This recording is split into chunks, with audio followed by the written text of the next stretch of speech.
Hi guys, this is Jason DeLong here with Heartland Homes KC, and just wanted to kind of reach out today for a few reasons. I've got Laura here. She had some questions about the real estate market, just like a lot of other people do. With the rising home prices and everything else going on in the market, are we headed towards another housing bubble or a crash, a price correction? What's going to happen? So wanted to chat with Laura today. She's got a few questions that she wanted to kind of run through and go from there. So, hey, Laura, how are you? Hey, good. How are you? I'm doing great. Thanks for having me on today. Yeah, you bet. So I see a lot of articles just on any news outlet about price corrections, real estate crashes, everything like that. So I know you don't have a crystal ball, but I just kind of wanted to get your professional opinion on some of these things. So a lot of people in the news obviously have been talking about it, but is a real estate crash expected in the near future? Yeah, there's been a lot of talk about that. I wish I did have a crystal ball, but obviously it's hard to predict these. But the biggest thing is if you're between a homeowner and an investor, either one is going to look out for different market signs. But as a someone looking to purchase a home or a homeowner, looking to protect their house, I mean, you just got to be smart about it. And there's some steps you can follow to do that. An investor in a market that is going off speculation, obviously you got to protect yourself and not get too far stretched out and kind of look for those market signs, which back in the 2008 crash, a lot of people didn't, and that's who ended up losing in the end. So do I think Yeah. we're heading towards one? I think we'll have like a more of a market correction or a flattening out, for a year or so, but not a crash like we had before. So that brings me to a good point. Some people say real estate crash, some people say price correction, some people say shift. What's kind of the difference between all of them? So a market crash obviously is kind of what happened in 2008, where prices just plummeted month after month, and the housing supply was 7 or 8 months, and just kind of outpaced the buyers in the market. So inventory is becoming stagnant, just sitting on the market, and prices kept going down. So that's a market crash where you just can't catch up with it. A market correction, you might see a slight decline in prices, but there's still buyers in the market. Inventory still would be on a lower scale. So all the signs are still there that people are still buying, but prices might be coming down. So investor that's buying something for speculation, for appreciation, they might have to hold on to that property longer, or take a loss on it. But for the average home buyer, it's not going to affect them much, or home seller. So, and then, yeah, it could just plateau for a while. Just maybe things stay on the market a little bit longer, but prices don't necessarily drop much.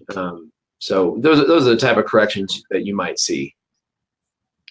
Yeah. So what would you say? You've touched on this a little bit, but what would you say are kind of the official signs of an actual market crash, like what we saw in 2008? Yeah. So 2008, there's a lot of differences between then and now. Like in 2008, before then, there was a lot more subprime loans. The credit, the banks were looser on credit scores and terms and everything they looked at. So I think right before the 2008 market crash, there was like 20% of all total loans were subprime loans. As of now, they're about 5%. So they're 25% of what they were before. So that's a great sign. It's just like they're not giving money to unqualified buyers. And just like I said, the bank standards have risen a little bit. Where I think the average credit score back then, believe it or not, was like 500. Now it's average credit score of a typical buyer is around 686. The last I read, so it's almost 700. But yeah, I mean, and then you look at new construction drives the whole housing market. So you kind of see the spike in new construction, which it's pretty rampant now. Materials and labor prices are skyrocketed. So you look at the amount of permits being pulled And then once that hits kind of like a peak, you know something's going to have to happen, because that's, you know, the supply will kind of outgrow the buyers on that one, which we're far from there. And then like you look at foreclosure rates, like foreclosure starts, which they're starting to talk about in some of the bigger metro cities now, that some of the starts of foreclosure process are starting to climb a little bit, and things like that. And you look at the rental market, you know, rents rising, you know, those will start flattening out as vacancies start happening. So there's quite a few factors to look at, but those are some of the main ones. Gotcha. So as a consumer or somebody in the real estate market looking to buy or sell, or already owns a house, what are ways we can protect ourselves from getting a situation of foreclosure or just any kind of crash or anything like that? Yep. No, that's a great question. There's a lot of ways. It's really just being smart, you know, not getting overextended. You know, I know with the craze of the market, a lot of people, you know, sellers want to get max price out of their house now, and, you know, maybe move up and buy something bigger, more expensive, just bigger house. So you got to still go within your means. And, you know, maybe if you do make good money on the house you're selling, you know, put that chunk of it down on the new house, so your equity position is still about the same. But, you know, like, I mean, there's some good rules to live by. You know, if you're just a typical home buyer, you know, number one, just buy within your means, buy a house to live in, you know, not necessarily to flip, and you're not necessarily looking for the appreciation and sell in a couple of years, but you're going to buy it for the long haul. You know, get a fixed rate mortgage. Don't try anything too creative that you don't understand.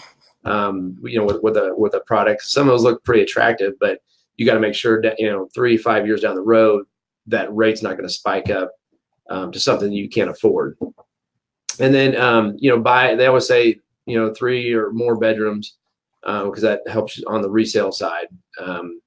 And then just buy, you know, don't buy the biggest house in the neighborhood, buy a smaller, the worst house in the best area, you know, type of scenario. So kind of protect yourself, you know, looking forward in case, you know, most people, they'll buy a house, say, this is our forever home, or we'll be here for 10 years. Well, if you get a job transfer in 2 years or something, you know, you have a couple kids and you outgrow the house, something that's unpredicted, then you might have to sell. So those are kind of a few rules to live by. Did I lose you? Nope, I'm here. Okay. So if anybody has any questions, this is great information. But if anybody has specific questions about their situation or the market crash or anything like that, how would they get a hold of you? What would be the best way? Yeah, you know, you can give us a call, reach out on Facebook, or shoot us an email. Either way, but yeah, this is, like I said, there's no crystal ball, and I mean, this is kind of a hot topic right now for most people in the market. So I'm researching this stuff daily and kind of watching certain numbers. So I'd love to talk to anybody about it and help someone make the right decision. Yeah, thank you so much. I think this was a really informative session. Thank you so much. We'll talk to you later. You bet. Thanks, Laura.